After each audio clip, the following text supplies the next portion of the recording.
In this video, I'm going to show you the basics and the general rules for how to use the articles and the in English. And the are articles, and articles are one of the most difficult grammar points in English. But the good news is, this is also one of the least important grammar points. It is very easy for people to understand you even if you make a mistake with articles or you don't use articles the way that a native speaker of English would.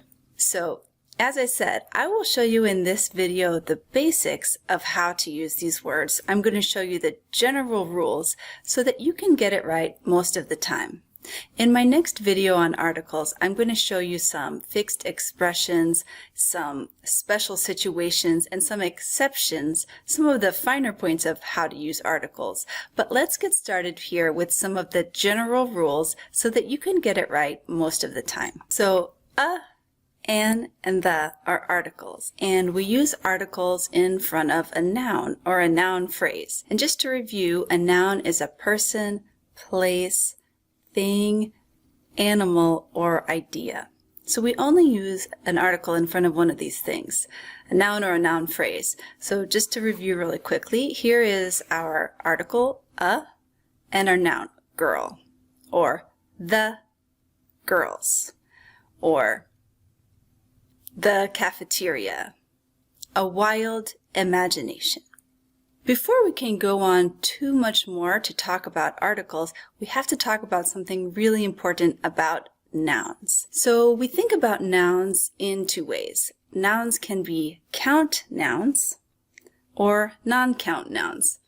And as the name suggests, a count noun is a noun which you can directly count with a number right in front of it. So for example, I can say 1 apple, 2 apples. Notice I have the S on the end because it's more than one. 45 apples. I can put any number in front of the word apple because apple is considered a count noun. We can count it by putting a number right in front of it. Sometimes these count nouns have irregular plural forms, like this is a common one, person, one person. But when we get to more than one, we say people. 3 people, 6 people, 25 people. So the word people, this is a count noun, and so is apple. Most of the nouns in English are count nouns. We have a large group of nouns, however, that are not count nouns. These are words like air. We don't say 1 air, 2 airs, 3 airs or something, just air. It's always in its singular form. Or rice, happiness. A lot of these words that are non-count nouns are these abstractions, ideas. Creativity. We don't say 1 creativity, 2 creativity. It's just creativity. It's always in the singular form. Pollution. Here's another one. So I have another video on count and non-count nouns, so you may want to check that out if you have more questions. But just keep in mind when we're talking about articles, and the, and which one we're going to use in front of a word, we do need to know if the word is a count noun or a non-count noun. So when do we use and, or the? That's what we're here to learn. Or maybe no article, nothing at all. So when you're deciding which one to use, you need to think about it like this. Am I making a generalization? Am I talking about something in general? Am I talking about something in a non-specific way, like it could be anyone? Or am I being specific, like both I, the speaker, and you, the listener, know what I'm talking about? We are sharing the common idea of this. So depending on these different situations, that will determine which article you use, or if you use an article. Let me show you what I mean. We're going to start with generalizations. If I'm making a generalization about something, I'm going to either use an, or nothing at all. I will not use the. Let me show you what I mean. So for my singular count nouns, I'm going to use a or an. We haven't talked yet about the difference between a or an, so I'll tell you about that really quickly. The difference between and an is simply the sound which comes after it. If I'm going to have a vowel sound after it, I'll use an, like an idea, because I is a vowel sound. Or an egg, because in egg, that's a vowel sound. For the consonant sounds, I will use the word a, like a glass, or a house, or a person. Okay, so back to our generalizations. If I'm making a generalization and I'm talking about a singular count noun, I'll use a or an like this. There are 4 sides in a rectangle. I'm not talking about any specific rectangle, just any rectangle representative of all rectangles will have 4 sides. This is a generalization, making a generalization about one thing, like a 1 count noun. I can use a. For plurals, I will use nothing, like this. Rectangles have 4 sides. So there's not a real difference between these 2 sentences in terms of meaning, but in the first sentence, I have a singular rectangle, and I use a in front of it. In the second, I have a plural, and I don't use an article. So when I say something like this, it signals to the listener that this is a generalization. She's not talking about a specific rectangle. She's just talking about any rectangle, not special. Here, let's look at a couple more. You need to go to school for many years to become a doctor. Doctors work long hours. So in the first sentence, I'm just using a singular form, but I'm making a generalization about the profession, a doctor. To become a doctor, any doctor, you need to go to school for many years. And in the second, doctors work long hours. I'm talking about doctors in general, not a group of people that I know or any specific group of people, just in general, doctors work long hours. Here's one more. Should you take antibiotics for an earache? That's what you see in the picture here, an earache. Should you take antibiotics for an earache? Notice here I used an because it's followed by ear, which is a vowel sound. So an earache, any non-specific earache, I'm asking, should you take antibiotics for that? And here is an example with plural. Earaches are painful. So when I'm using my generalization and I'm using a plural noun, I will not use an article. I will not use the. I will not use an. In fact, I will never use a or an with anything in the plural. These will always be with singular, singular only. Okay, let's look at a few more cases. So if I'm talking about my non-count nouns. So non-count nouns, they're always in the singular form, and I will never use a or an. I will just, when I'm talking in general terms, I will not use an article. So something like this. I love music. Generally. I'm not talking about a special song here, just I love music. Or success isn't easy. Success is my non-count noun here. I'm talking about success like an idea. Dr. Martin Luther King Jr. fought for justice and equality. These are non-count nouns. No article. I'm talking about them in general terms. We need air in order to breathe. So air, my non-count noun, I will not use an article. So remember this. No articles with non-count nouns when we're speaking in general terms about them. Okay, so let's continue this topic of general and non-specific. So when something we're talking about in general or non-specific terms, if it's singular, we will use a or an again. Like I saw a leaf fall. Just a leaf. I'm not talking about it in detail as a specifically important leaf, but hey, I saw a leaf, any leaf. When it's plural, I can use no article, or maybe I'll use a word like some, or a few, or several, some kind of modifier like this, but I will not use the. Let me show you what I mean. My neighbor hates raking leaves. In general. I'm not talking about a specific group of leaves that bothers my neighbor. Just in general, he hates raking leaves. Let's look at some more. So, I need a new house. Any house. I just want a new one. That's all. I'm not identifying any specific house, just a new house. So it's not specific, I use a. There are some nice houses in this neighborhood. I can also say there are nice houses in this neighborhood, and there's not a real difference here.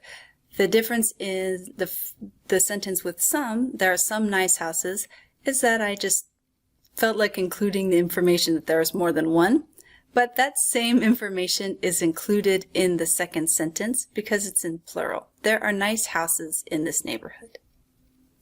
Let's look at some more. I ate an apple as a snack. Basically, this means I ate one apple. It's another way of saying I ate one apple, but it's more common. I'm just telling you that I ate an apple, only one, and I'm not talking about it in a specific way.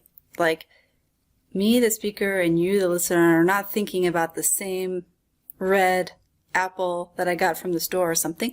Just Anne ate an apple, one apple. Could have been any apple. For plural, again, I'm going to use nothing or maybe some just to indicate it's more than one. She bought some apples at the store. Basically, this just tells the listener more than one apple. Same here. Don't forget to buy apples at the store. Buy more than one. That's really the message that is communicated here. Now, let's talk about when we can be specific. Here is when we can use the. When both the speaker and the listener have the same idea in mind about something, that's when we use the. That's what the communicates to the listener. Say, oh, we're both thinking about the same thing. Like this. Are you worried about the test? If I say that to you, that means you and I will both be thinking about the same test. And if you're not, then you will say, wait, what test? We have a test? No, just kidding. All right. With plural count nouns, we will also use the. The is used for singular and plural, count and non-count. When we are being specific, both of us are thinking about the same thing here. When I say a sentence like this, I almost forgot to water the plants. Then when you hear this, you and I are thinking about the same plants, probably the plants in our house or something. Or when I say the music is too loud, that means I assume you know what music I'm talking about. Maybe the music that you're playing. Did you remember to lock the door? If I said a question to you like this, we're probably talking about your door, because you and I are not talking about any door on the street. But when I say, did you remember to lock the door? It's like the door to your house. We're probably both thinking about that. The air is cold today. So this is the air that both you and I are experiencing or thinking about when we hear this sentence. Everyone complains about the traffic in Houston. So we are sharing this idea of the same traffic now. And sometimes when we're talking and we're using articles, actually many times, we'll start out generally and then we'll move to specific. When I first introduced the topic, it could be general. But now that I've mentioned it one time, it's now specific and we're both thinking about the same thing. Like this. Harriet moved into a new apartment. Okay? I've just told you nothing but the apartment is a new one for her. The apartment has a lot of windows. So if these two sentences are together, we can assume that I am talking about Harriet's apartment. I introduced it to you. Harriet has moved into a new apartment. The apartment. the apartment, Harriet's apartment, has new windows. We took a test in algebra. Okay, the first time I said test, it was general. I just told you a test. And now it's becoming specific when I say the test was difficult. When I say it like this, you see and you hear the, and you know I'm talking about that test in the algebra class, not some other test. I'm not talking about the biology test or something. Because I said it together like this, I used a and then the, I moved from the general to the specific. So let's review some of the things that we learned here. There was a lot. We use a and or an with singular count nouns when we're making generalizations, when we're not being specific about something, or if we are talking about our singular count noun for the very first time. Like, I want a new job. I just want any job. I've not identified a specific job in this sentence. Or here's a generalization. An elephant weighs more than a car.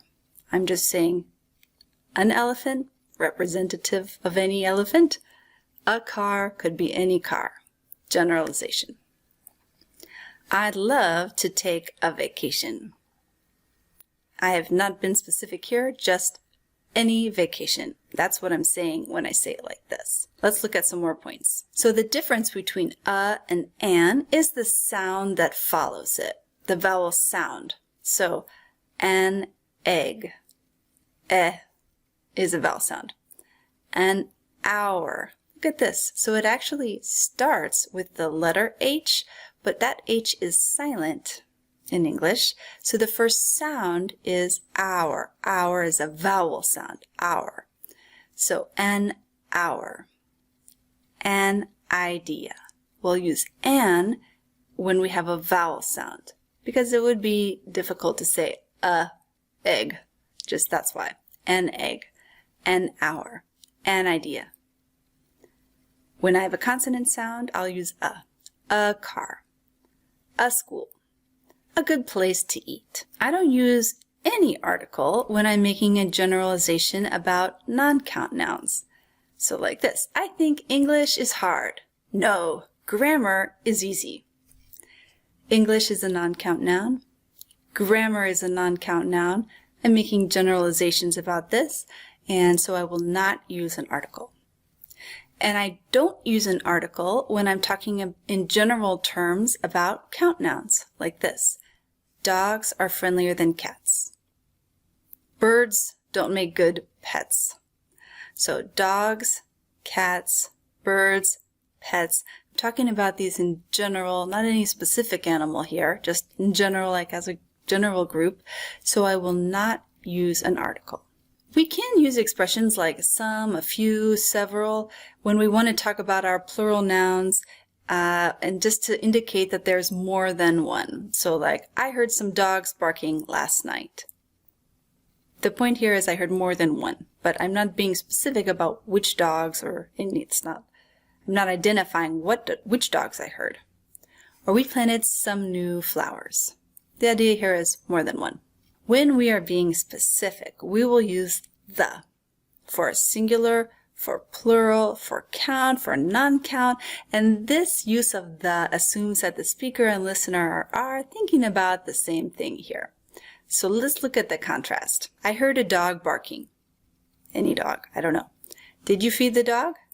When I say did you feed the dog, this is we're probably talking about your dog here, because when I use the, it means that you and I are thinking about the same animal.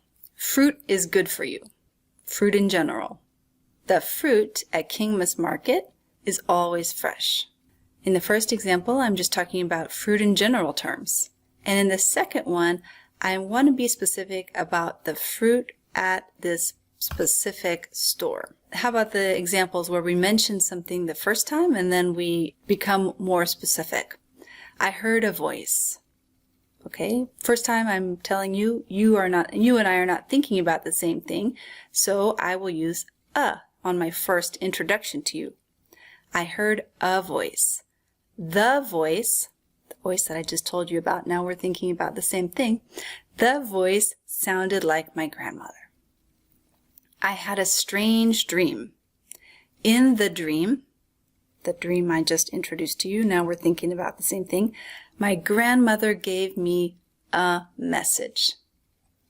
So I hope that this was helpful to you. There are so many points about articles, and as I said at the beginning, please don't try to get everything perfect at the same time at the first try, because you will probably make yourself have a lot of stress.